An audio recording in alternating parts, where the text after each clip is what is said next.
Family card সহ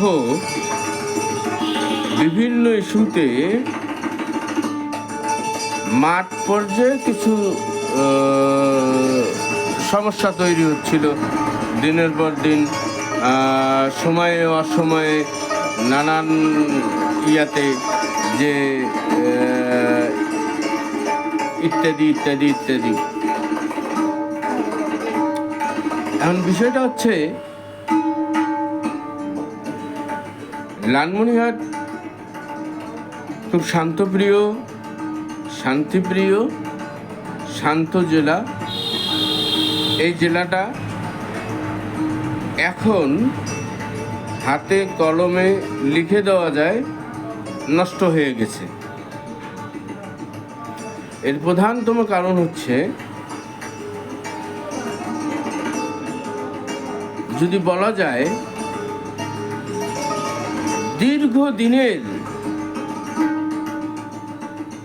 দীর্ঘদিনের আমলাতান্ত্রিক যে বিষয়গুলা, ইউনো, ডিসি, শুধু লালমনিরহাটে না, বিভিন্ন জায়গায় আমরা দেখি যে এরা বিভিন্ন ক্ষমতার রদবদলের সাথে এদের কেউ কেউ পলিটিক্যাল পার্টির সাচেবিক দায়িত্ব পালন করে। আমরা আওয়ামী লীগ আমলে দেখেছি ওসি সাইফুলের মতো বিচক্ষণ কর্মকর্তা সাংবাদিকদেরকে ম্যানেজ করত এবং আওয়ামী লীগের পারপাস সার্ভ করত। মহান ওসি। এবং অনেক ইউনোকে দেখেছি, আমি অনেক ডিসিকে দেখেছি প্রচন্ড রকম সৎ। পাওয়ার পার্টির মানে এখানে একজন ওসি ছিলেন, 5 আগস্টের পরে বদলি হয়েছেন, নামটা সঠিক এখন আমি মনে করতে পারতেছি না। তিনি এখন রেলওয়েতে আছেন, পার্বতীপুর বা এই জায়গায় আছেন। পাওয়ার পার্টির একাধিক নেতা তাকে ফোন করছে, ফোন ধরে নাই। পাওয়ার পার্টির মিনিস্টার ফোন করেছে, ফোন ধরে নাই। সে পাওয়ার পার্টির মিনিস্টারকে স্ট্রেট বলে দিয়েছে যে ভাই স্যার, আপনার এই কাজটা এইভাবে করা আমার পক্ষে সম্ভব নয়। তারপরে আরেকটা ঘটনায় পাওয়ার পার্টির একাধিক নেতাকে ফোন করছে এবং আমার সামনে বলেছে যে ভাই, আপনার অফিসে জাস্ট আমরা 5টা মিনিট বসবো, 2-4 জনে বসবো, সমস্যাটা সমাধান এখানেই হয়ে যাক। এত স্ট্রিক্ট ওসি থাকতে পারে। এই ওসিকে আমি দেখেছি, এরকম ওসি দেখেছি, তো ওই ওসি সাইফুলের মতো ওসিকে দেখেছি। যাই হোক, কোনো ওসির সাথেই আমার গত খাতির ছিল না। ফেলানি যে বিষয়টা ঘটলো, ডিসিএসপি অল ওভার সবাই মার খাইলো, এটা কিন্তু লালমনিরহাটে হওয়ার কথা ছিল না।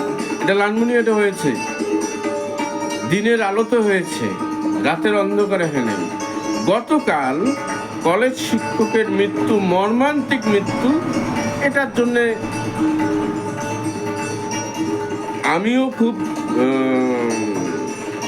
মানে ব্যথা তো প্রকাশ করা যায় না, রাগ প্রকাশ করা যায়, কিন্তু ব্যথা কি প্রকাশ করা যায় না। কিন্তু রাগ, আমি ব্যথাটা প্রকাশ করতে পারতেছি না, কিন্তু রাগটা প্রকাশ করতেছি। তার কলেজ শিক্ষকের জন্য আমি কতটা ব্যথিত সেটা থাক, কিন্তু রাগটা প্রকাশ করি যে একদল মানুষ 2টা ইউনিয়নে তাণ্ডব চালাইলো, 2টা ইউনিয়নে রীতিমতো তাণ্ডব চালাইলো, বাড়ি ঘরে আগুন দিল, জ্বালায় পুড়ে দিল। আমি লিখে দিলাম, যারা ক্যাসিনো খেলে তার বাবা জানে না সে ক্যাসিনো খেলে, তার মা জানে না ক্যাসিনো খেলে, তার ছেলে বউ জানে না সে ক্যাসিনো খেলে, সে জানে যে মোবাইলে গেম খেলতেছে, অতিরিক্ত জানলে মোবাইলে গেম খেলতেছে, এর বেশি না। সেটার প্রতিবাদ করতে যে কলেজ শিক্ষককে জখম করা হয়, তারপর সে 20 দিন পরে মারা যায়। এটা মর্মান্তিক, এটা কাম্য হতে পারে না, কোনো ব্যক্তি কাম্য করে। তারপরে কেন আইন তুলে নিল জনসাধারণকে এই বিচারের যে দায়, বিচারিক যে দায়, এটা কে দিয়েছে? তাদের তো বিচার করার কথা না, হ্যাঁ, কিন্তু তারা বিচার করছে। এবং সবচেয়ে বড় কথা হলো যে সেখানে দায়িত্বশীলরা স্থানীয় জনপ্রতিনিধি সহ, সাধারণত স্থানীয় জনপ্রতিনিধি কারা হয়? সেই অঞ্চলের সবচেয়ে প্রভাবশালী ব্যক্তিটা জনপ্রতিনিধি হয়, কিন্তু তারাও ঘটনাস্থলে 2-4-5 কিলোমিটার দূরে অবস্থান করতেছিল, এরকম একটা ব্যাপার। বা তারা পালায় আসছে, কেউ কেউ আমাকে বলেছে তারা পালায় আসছে। তা এই যে যখন অবস্থা, ফায়ার সার্ভিস কাজ করতে পারতেছে না, পুলিশ কাজ করতে পারতেছে না, অন্যান্য বাহিনী, ভাই পুলিশ যখন আছে তখন অন্য বাহিনীর কি প্রয়োজন আছে? সেখানে পুলিশের দায়িত্ব, আইন শৃঙ্খলা রক্ষাকারী বাহিনী হলো পুলিশ, অন্য কেউ নয়। পুলিশের আধার সংস্থাও নয়। আধার সংস্থাগুলো থানা পুলিশকে, জেলা পুলিশকে হেল্প করে। সিআইডি, তারপরে পিবিআই, ডিবি, এরা থানা পুলিশকে মেইন পুলিশিং, যেটা থানা পুলিশ যেটাকে বলা হয়, সেটাকে তাদেরকে হেল্প করে। এই তো, হ্যাঁ। কিন্তু পুলিশিং যেটা, সেটা কিন্তু থানা পুলিশই করে। কিন্তু আমরা দুঃখের সাথে দেখি থানা পুলিশের কর্তা ব্যক্তিদের সাথে মাদকাসক্তের ছবি ওঠা বসা, ছবি প্রকাশ্যে আসা, দহরম মহরম খাতিরের কথা, এগুলো উঠে আসে, এমন আমরা দেখি। তা আজকে এক বন্ধুর সাথে আমার মোবাইলে 1 ঘন্টা 3 মিনিট কথা হলো বিভিন্ন বিষয় নিয়ে। আমার ক্লোজ বন্ধু, বাল্য বন্ধু, তাকে আমি বললাম যে এক্সপার্ট যারা এক্সপার্ট ওই অঞ্চলের, ধরে নিলাম রাজশাহী জেলার যে জেলা প্রশাসক আছেন, সেই জেলা প্রশাসক মলয় ভৌমিক, বিধানচন্দ্র, তারপরে হাসান আজিজুল হক, তারপরে সনৎ কুমার সাহা, এদেরকে নিয়ে কয়েকদিন বৈঠক করেছেন। পুরা মানে অল যে জেলা প্রশাসকরা ছিল, যারাই ছিল জেলা প্রশাসক, 1, 2, 3, 4, 5, 7, 10 জন 20 জন জেলা প্রশাসক ছিল, তারা কয়েকদিন ওখানে করছেন। এইটা একটা ব্যাপার। আর একটা ব্যাপার হলো যে আমরা যে ফেক এক্সপার্টদের কাছে যাই, হ্যাঁ, ফেক এক্সপার্টদের জন্য নদী নিয়ে যাই, খাল নিয়ে যাই, বিল নিয়ে যাই, আইন শৃঙ্খলা পরিস্থিতির জন্য যাই, স্থানীয় সরকার ব্যবস্থার জন্য যাই, এবং রাষ্ট্র যায়, কিন্তু মেইন যে এক্সপার্টরা, প্রকৃত এক্সপার্টরা, তাদের কাছে কি যায় রাষ্ট্র? তাদের কাছে কি ডিসিএসপিরা যায়, গিয়ে বলে যে ভাই স্যার, আমরা এই বিষয়গুলো কিভাবে সমাধান করব? জেলা মিটিংয়ে কাদেরকে ডাকা হয়? দরবেশদেরকে ডাকা হয় জেলা মিটিংয়ে। মানে যাদের বিরুদ্ধে অভিযোগ থাকার কথা, তারা জেলা মিটিং করে, তারা জেলা মিটিংয়ে উপস্থিত হয় জেলাগুলোতে।